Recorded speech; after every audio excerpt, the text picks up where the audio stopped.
Good morning, everyone. Today, we're diving into an important and timely topic: public choices, public goods, and healthcare. We'll explore how societies come together to make collective decisions and the crucial role that healthcare plays in shaping public policy. I'm excited to take you through this journey, looking closely at the interplay between societal needs and the policies that aim to meet them. Let's get started. Let's start by looking at the first key objective, which is understanding public choices. This is about recognizing why certain decisions require collective action and policymaking, rather than being left to individuals alone. It's important because many societal issues can't be effectively addressed without cooperation and shared responsibility. Next, we dive into the free rider problem. This concept explains how public goods can be underprovided in markets because individuals may benefit from them without directly contributing.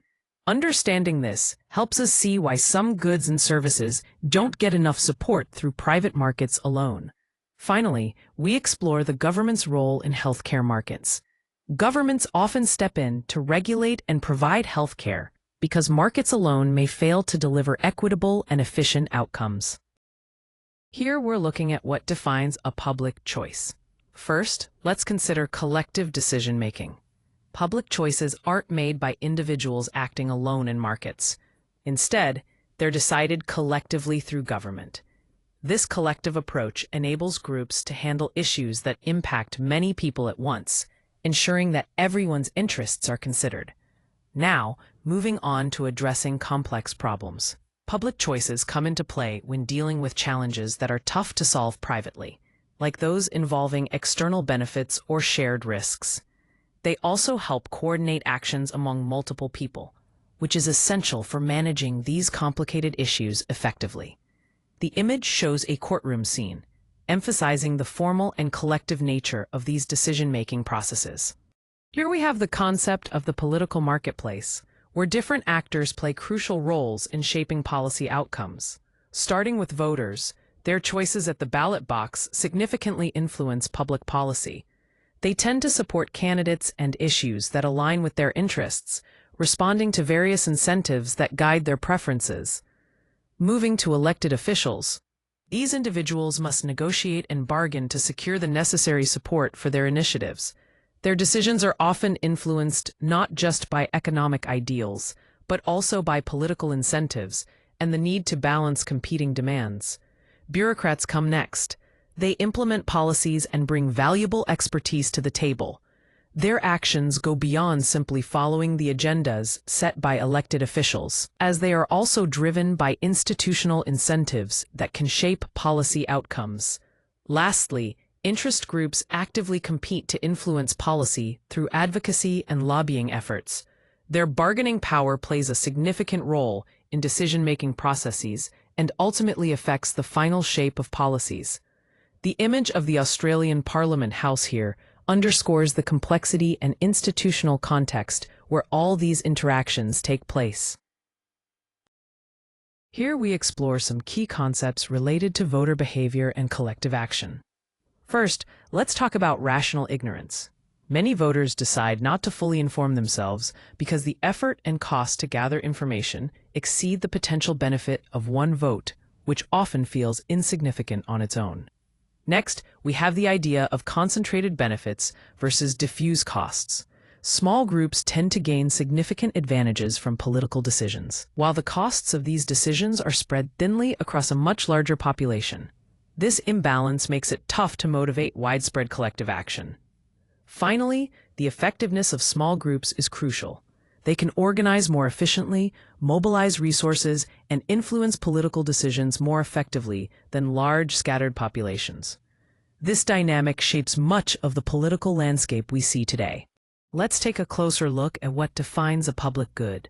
Essentially, public goods are non-rival and non-excludable. This means that when one person uses them, it doesn't reduce the amount available to others, and no one can be prevented from accessing them. This unique characteristic ensures that everyone can benefit simultaneously without limiting others' use. To bring this idea to life, consider some common examples. National defense, street lighting, and clean air all serve as public goods. Unlike private goods, which are consumed individually and can exclude others, these public goods are available to everyone in the community without restriction or competition for use. This distinction is crucial for understanding their role in society and why they often require government provision or regulation. Here we're looking at the concept known as the free rider problem. The main idea is that individuals can enjoy the benefits of public goods without contributing to their cost. For example, think about a public service like clean air or a public toilet. People don't have to pay directly to use them. Because of this, many might choose to wait for others to contribute instead of paying themselves. This creates a situation where voluntary funding becomes difficult to sustain, as everyone waits for someone else to take responsibility. This incentive to wait, or free ride, challenges the maintenance and provision of shared resources. Here we see how the efficient quantity is determined by comparing marginal benefits and marginal costs. The lines on the graph represent individual marginal benefits for two different individuals, A and B, as well as the combined social marginal benefit, which is simply the sum of A and B's benefits at each quantity level. The marginal cost remains constant across all quantities. The key point is to identify the quantity where the social marginal benefit equals the marginal cost. This is the efficient quantity. Producing beyond this point means the cost outweighs the benefit, while producing less means we're missing out on potential net gains. This visual clearly shows that the efficient quantity lies where those two lines intersect, ensuring resources are allocated optimally. On this slide, we see why governments step in to provide public goods. Often, private markets don't supply enough of these goods on their own because they don't generate direct profits, even though they benefit everyone.